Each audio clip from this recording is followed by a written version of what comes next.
Hello everyone, this is Moehawkman back again with another Runescape free-to-play guide about how to make money using random methods. Now in these first two clips, let me premise that you don't make a lot of money doing this because fishing does not make a lot of money in general anymore, unless you're fishing in members worlds. But you know, obviously since this is free to play, that does not apply.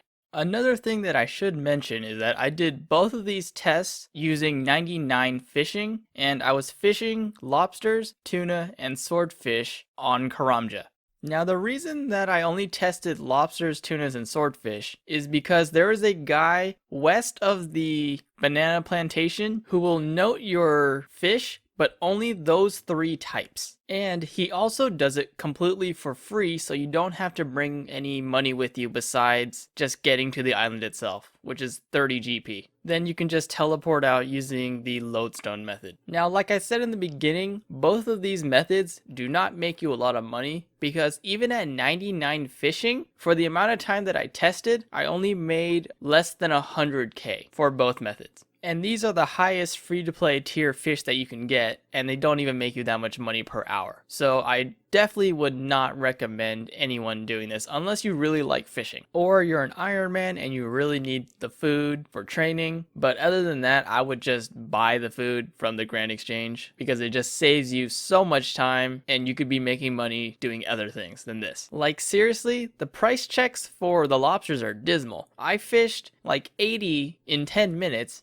and it only comes out to like 16k. So if I multiply that by 6, that's like 96k, I think. And when I insta-sold to the GE, I made it less than 15k for that exact same batch. And the price check for the tuna and swordfish is a couple hundred GP less than that. So you're making even less money per hour using those two as a fishing method. And don't forget that this is at 99 fishing, the fastest rate that you can get in free to play. And I'm barely making less than 100k. So that kind of goes to show you if you are less than 99 fishing, your rates will be even slower, which is why I would definitely not recommend fishing in general as a money making method in RuneScape. Now the next method that I tested out was picking bananas, and this method can surprisingly make you around 250 to 270k per hour. And you can pick these on Karamja just right next to the fishing port, and you just spam click all the bananas until you're maxed out, and then you just teleport out and deposit them. Now what I did was I had my explorer's ring, I used a cabbage teleport, and then I ran south back towards the port because there is a deposit box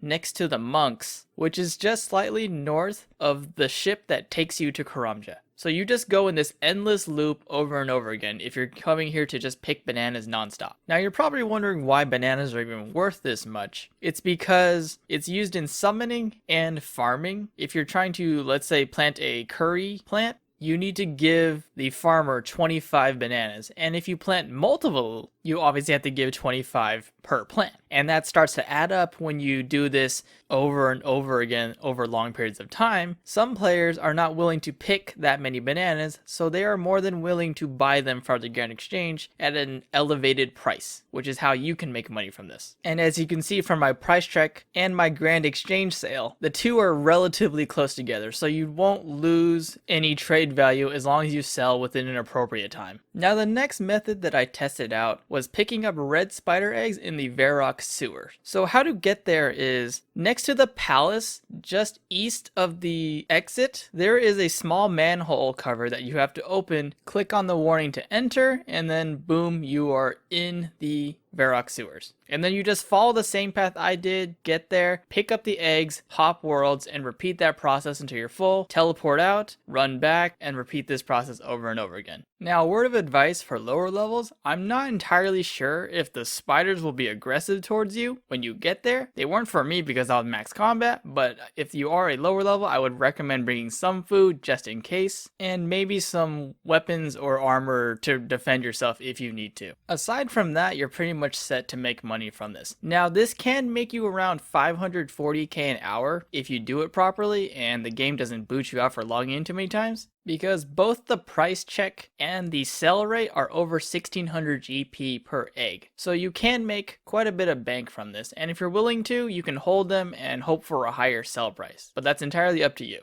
Now, the last method that I tested out was picking Cadava berries from the bushes in the southeast section outside of Varrock by the mine. And this method can make you around 750k an hour because for some odd reason, they oversold the Grand Exchange price by like 500 GP per berry. And for those of you who don't know, the reason why Cadava berries are worth this much is because they are used to pay for watching fly traps, which is a level 93 farming item, if I remember correctly. And it takes like 15 Cadava berries per fly trap. So you can kind of see why some players aren't willing to hop worlds and pick them just to farm for fly traps. So they're more than willing to pay someone else to do it for them, which is where you come in. Because there's always grunt work in RuneScape that someone needs to do, and if certain players are willing to do them, they can make quite a bit of money from it, just like picking these Cadava berries. And I just realized something upon making this video is that the reason why Cadava berries are worth so much is because there is a buy limit of only 100 every 4 hours. So some members are more than willing to overpay that they are the person who will be able to get the berries first. And that's probably why they're worth so much, because some people are just like, I need these berries, I will buy 1,000 and I will overpay to make sure that I get these berries.